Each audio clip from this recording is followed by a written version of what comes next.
Hey everybody, hope you guys are doing pretty good. I want to throw out some dates to you here. See what you think about this. 9/11/01. Tomorrow is 9/11/25. 24 years already. I don't know how that happened. 9/11/01. We should all know what happened on that day. Another thing that happened on that day was major communications failure in New York City and surrounding area because public safety and cell networks were on the World Trade Center. Obviously, when that came down, the networks went down, resulting in catastrophic failure. Yeah. What were the backups? There wasn't. Now let's fast forward many, many years in time to present day. Let's talk about some things falling apart. Normalcy bias. Everybody's got a cell phone jammed in their pocket. It's always going to work, right? Computer, it's always going to work. Internet, it's always going to work. Yeah, sure. Well, Hurricane Helene last year proved that was wrong. Hurricane Katrina, anytime there's a major natural disaster, what happens? Infrastructure fails. I mean, we can beat this to death. And people are without communications. People can't get a hold of friends, family members, emergency services, so on and so forth. And this happens over and over and over, and people get caught with their pants down time and time and time again. I wrote down a few recent ones that just have happened. Canada, you should really remember this one. July 8th, 2022. Wasn't too long ago. It was only about 3 years ago. Rogers, remember that one? Rogers Communications in Canada. According to what I found, 25% of Canada, so roughly 12 million people, were affected when Rogers tanked out. That impacted cellular and internet through Canada. Yeah. 12 million people lost connectivity. How about that? Next one in line.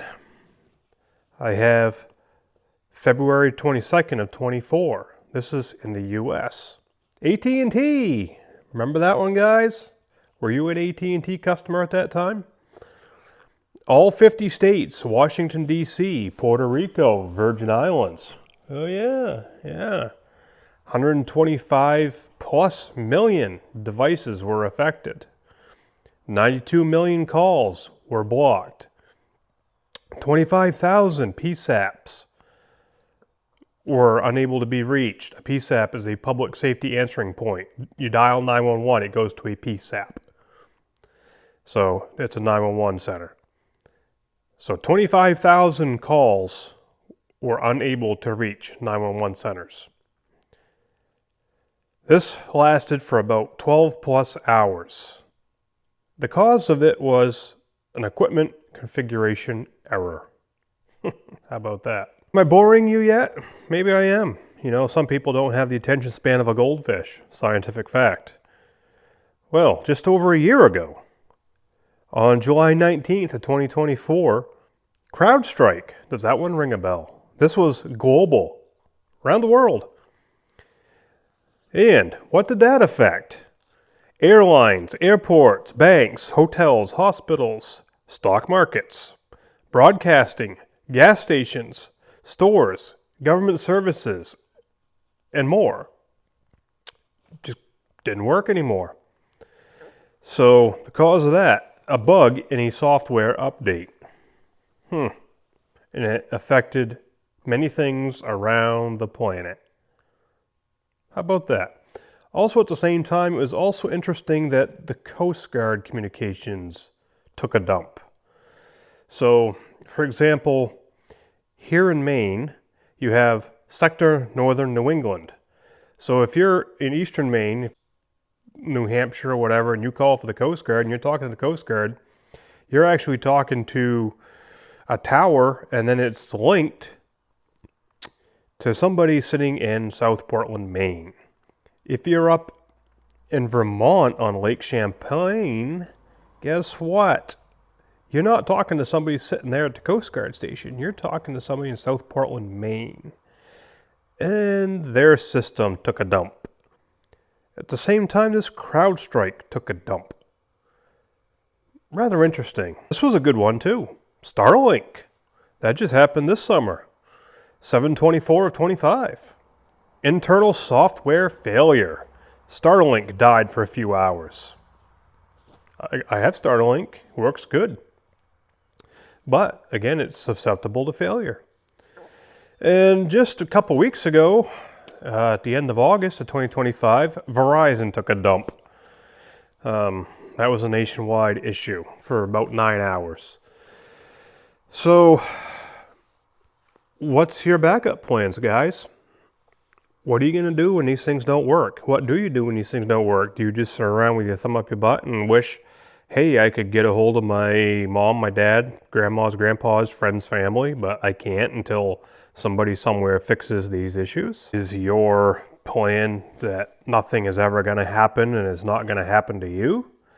Well, as of recently, how about all them folks in eastern Kentucky, eastern Tennessee, North Carolina area who got whacked by Hurricane Helene last year and had nothing? So they had to wait until somebody else brought in Starlink systems so that they could have a way to use internet and a way to use phones to be able to call people. Okay, now you're hoping and waiting for somebody else to bring you something so that you can do something. Well, what if those people don't bring you things? What if it's a week, 2 weeks, 3 weeks, a month before these things show up? Okay? Do you want to go all that time without being able to talk to your family members or your friends or whatever and communicate with them and find out how they're doing? Probably not, right? Odds are you likely talk to them very frequently when your phone works, right? So just because a disaster happens, or just because the internet crashes, or because your phone doesn't work, doesn't change your mindset or their mindset of, oh, well, we're not going to talk now, and, somewhere down the road, maybe in a month, we'll talk again. That's not going to change your mind. You're going to still want to be able to communicate. This is analog on 2 meters VHF, talking simplex, so direct, point-to-point, radio-to-radio, with a ham in the local area. All morning at the coffee run. You and coffee, yeah. That doesn't surprise me any. Yeah, we have a good turnout there. We usually have probably 16 to 20, 22 people. I think it was on the lighter side today. It was probably about 16 or 17 there. But normally we fill every chair in there. This is talking through a repeater. The repeater is about 12 miles away, and talking to a ham who's beyond that repeater, and he's about 20 miles away, and he's sitting out in his little log cabin with a portable radio, cooking his lunch. And there we are, 20 miles apart, and I'm on a base, yep, and we're using the repeater, yep, and he's on a portable, and here we are communicating on VHF 2 meters analog. Actually eating up a chicken pot pie. Cheap lunch today. It's cheap date or something, I guess I am. And I'm in the log cabin on the little HT, so I don't know how I'm coming in.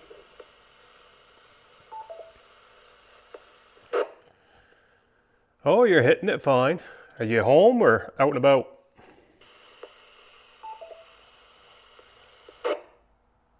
Nope, I'm home in the log cabin.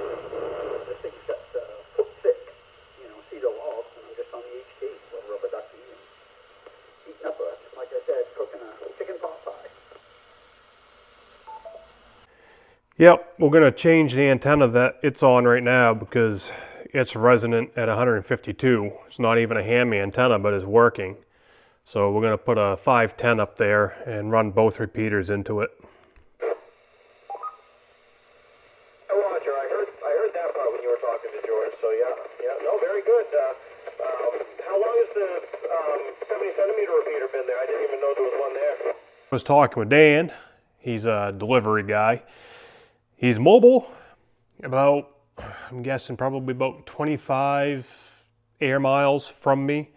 And the repeater we were using is about 35 air miles from me. And probably about 20 air miles from him. He was in a rough spot. He's way down low, so, and quite a hike up the repeater for him, but hey, we were doing it. This old radio goes back to the 1990s. The antenna is nothing more than copper water pipe up on the roof. That is a J-pole. Yeah, it gets a little scratchy right in that neck of the woods, getting stuff in between you. Gotta make some radio improvements here. This cooler setup that I've got here. It's another thing, projects are the hardest thing for me to get to, for a lot of years now since I became a family man. But with the cooler setup I've got here, I've got, each radio I have in here are the regular power leads that would usually go to, that would go to your engine or a cigarette lighter plug-in or whatever the case may be. There's some VHF analog in use, simplex and with a repeater.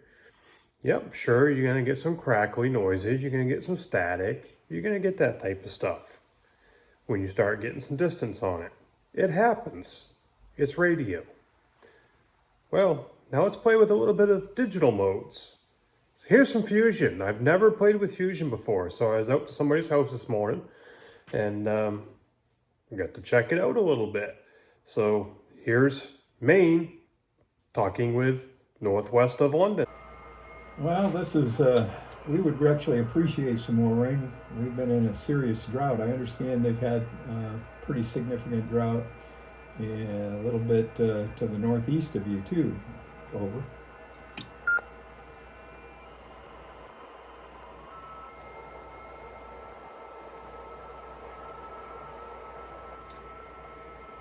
Yeah, Birmingham on the east coast and further down on the southeast coast. That's had some pretty horrendous sea.